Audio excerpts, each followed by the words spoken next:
என் பேர் சுதா. இருந்தது வந்து இடுக்கிச்சில்ல நெடுங்கண்டா தங்கவிலாஸ். உங்கள் பையன் இருந்துச்சு, இறந்துச்சு. உங்கள் பையன் பிறந்துச்சு, கல்யாணம் முடிச்ச ஒரு பையன் பிறந்துச்சு, அது இறந்து போச்சு.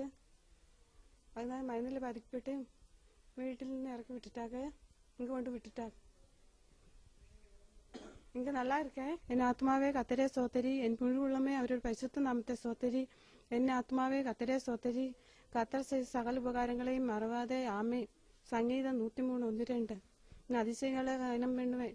மாகா 7:15. கத்தர் எனக்காக யாவையும் செய்து முடிப்பார். சங்கீதம் 138:8.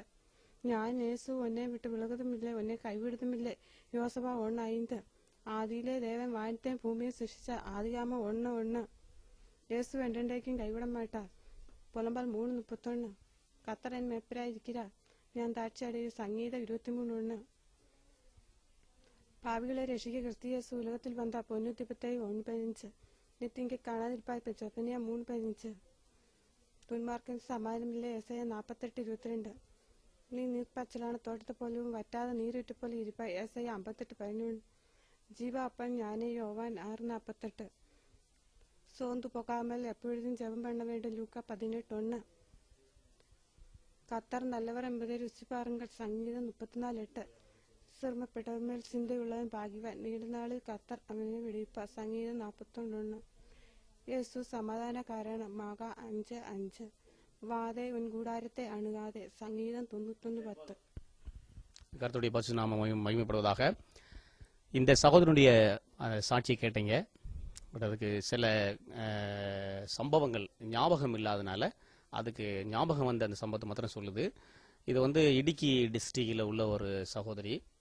இவங்க வந்து திருமணம், அதனுடைய பாலிய வயசில் அதுக்கு திருமணம் நடந்து ஒரு குழந்தை இருந்தது. அந்த குழந்தை மேலே வைத்த அந்த அன்பின் மித்தமாக அந்த குழந்தை இறந்ததுக்கப்புறம் மனநிலைமை பாதிக்கப்பட்ட நிலையில் ஒரு மூர்க்கமான ஒரு குணத்தோட எல்லாரையும் அடிக்க, அவங்களுடைய குடும்பத்தில் உள்ள எல்லாரையும் அடிக்க, தெருவில் போகிறவங்க எல்லாரையும் அடித்து அப்படி கலாட்டா பண்ணக்கூடிய அப்படி சூழ்நிலை இருந்தது.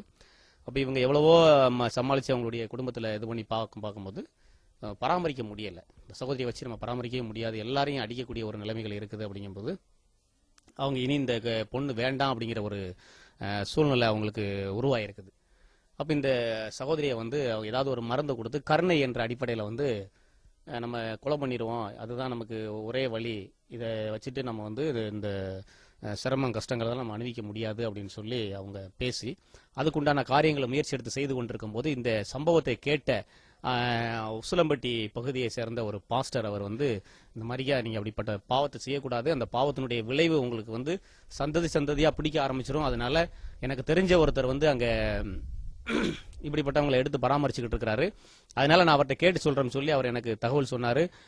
அப்படியானா அவங்க வந்து வேண்டான்னு சொல்லி அவங்க வந்து விட்டுட்டாங்க அப்படின்னா நாங்கள் பராமரிக்கிறோம்னு சொல்லி சொன்னோம். அதன்படி இங்கே வந்து இந்த சகோதரியை வந்து எங்களுக்கு வேண்டாம், இனி ஒருபோதும் நாங்கள் வந்து பார்க்கவோ எந்த ஒரு சூழ்நிலைக்கும் நாங்கள் வரமாட்டோம் அப்படின்னு சொல்லி அவங்க எழுதி கொடுத்துட்டு போயிட்டாங்க. அதன்படி நாங்கள் இங்கே ஆண்டுடைய அன்பையும் சுவிசேஷம் அறிவிக்கப்பட்டது, மருத்துவ சிகிச்சை அளிக்கப்பட்டது. இன்று நல்ல குணமடைந்த நிலையில் இங்கே கேவிஎஃப் மினிஸ்ட்ரியில் வந்து பராமரிக்கப்பட்டு வருகிறார்.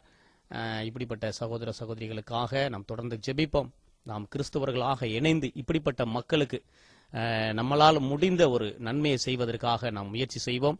இப்படிப்பட்ட ஜனங்களுக்காக நாம் ஜெபிப்போம். ஆண்டவருடைய வருகை, அந்த ரகசிய வருகையின் போது இப்படிப்பட்ட ஜனங்கள் தேவனுடைய ராஜ்யத்தை சுதந்திரிக்க வேண்டும், ஆண்டவருடைய வருகையில் எடுத்துக்கொள்ளப்பட வேண்டும், மனமாறுதல் காண வேண்டும். 100% சுவிசேஷம் அறிவிக்கப்படும் போது மனுஷகுமாரனுடைய வருகை இருக்கும் என்று சொல்லப்பட்டிருக்கிறது. இப்படிப்பட்ட தூக்கி வீசப்பட்ட உயிர்கள், மனநிலை பாதிக்கப்பட்ட நிலையில் இருக்கக்கூடிய மக்களுக்கு சுவிசேஷம் அறிவிக்கப்படணும். தொடர்ந்து அதுக்காக ஜெபம் பண்ணிக்கோங்க. கர்த்தர் நல்லவராக இருந்த நம்முடைய வாழ்க்கையில நாம் செய்கிற ஊழியங்களையும் நம்ம எடுக்கிற முயற்சிகளிலும் நாம் கூட இருந்து நம்மளை நிறைவாக ஆசீர்வதிப்பாராக. God bless you.